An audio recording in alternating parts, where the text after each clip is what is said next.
السلام علیکم دوستانو. هغه ورونه خويندې چې ګرمي نه پریشان نو زه نن تاسو ته کچي د جوړولو طریقه کار تخیم. یا هغه ورونه چې دوبۍ کې اوسېږي جسم یې ګرمي زیاته لري او ګرمیان را روان دي، ان شاء الله یو ور په خپل کور کې جوړه کړئ، دعا به راته کوئ، سهار ټیم کې چې کوئ او ټوله ورځ تاسو لمر ته کار هم وکړئ، تاسو ته به ګرمي نه محسوس کېږي. تاسو د جګار د مثانې دا ټوله ګرمي به یې خراج کړي. او کچي لپاره چی ضروری دي او هغه ورونه چې کچي نه پوهېږي چې کچي چی شته وایي یا څنګه جوړېږي، هغه هم تاسو زده کولی شئ. اول به تاسو واخلئ تقریبا داسې ووایه چې 50 ګرامه بادام او دې کې چې دا 60 ګرامه سونف بادیان ته وایي، ښه دا به پکې پاوډر کوي. دا دواړه چې تاسو پاوډر کړل او دې کې به تقریبا داسې وایي چې 10 ګرامه د الایچي ییل سبز لاچي دا موږ تاسو شنه شي ته دا هم پکې پاوډر کوي، داسې پاوډر پیسټ به ترې جوړ کړئ. صحیح ده، دا تاسو پاوډر کړه دا به یو ډبي کې وساتئ، دې نه تاسو کچي جوړولی دا هره ورځ بیا استعمالیږي.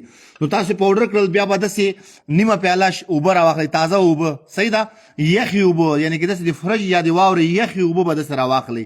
صحیح سو. او دا شیدې دي، کوشش کوئ چې تازه شیدې ملاوي سي، کنه بیا د ډبي شیدې هم استعمالوی سي. دومره به شیدې راواخلئ او دومره اوبه.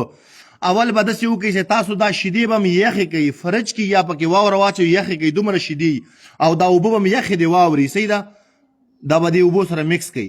چې اوبو سره مکس کړه بیا به دا تاسو زیات مقدار کې هم جوړولی سئ، لکه په جګ کې واوره پکې واچوئ، ښې یو بل سره ومخې راومخې شي، ښه صحیح مکس سي. نو دا داسې د جسم انګ نه یعنې کې دا ګرمي وباسي که د الله رضا وي. څومره ګرمه غذا تاسو د ورځې خورئ یا ګرمي ته کار کوئ دې سره رفع کېږي. اوس به دې کې تاسو څه وکړئ، دا تاسو پاوډر کړي بادام هغه دي دا به پکې داسې مکس کړئ دې کې دومره. صحیح سو، دا هم مکس کړه داسې. دا د ورځې 2 وارې هم چکلی سئ، 3 وارې هم چکلی سئ، 1 وارې هم چکلی سئ. بس تاسو هر وخت مثال غواړئ باندې ګرمي ته کار کوئ یا ګرځېږئ یا دننه کور کې مثال تاسو غواړئ استعمالول، نو دا یو پیاله تیار سو. په جګ کې هم تاسو جوړولی سئ. دا یوه پیاله نه تر 2 پیالو پورې چکلی سئ چې دا مو وچېکه که د الله رضا که په نهار او که په مړی.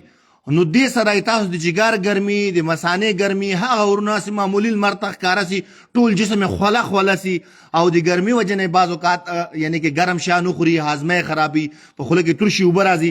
هغه کسان دا کچي روزانه سهار او ماښام استعمال کړي نو انشاءالله تاسو د جسم سے هر څنګه ګرمي دا ختمیږي.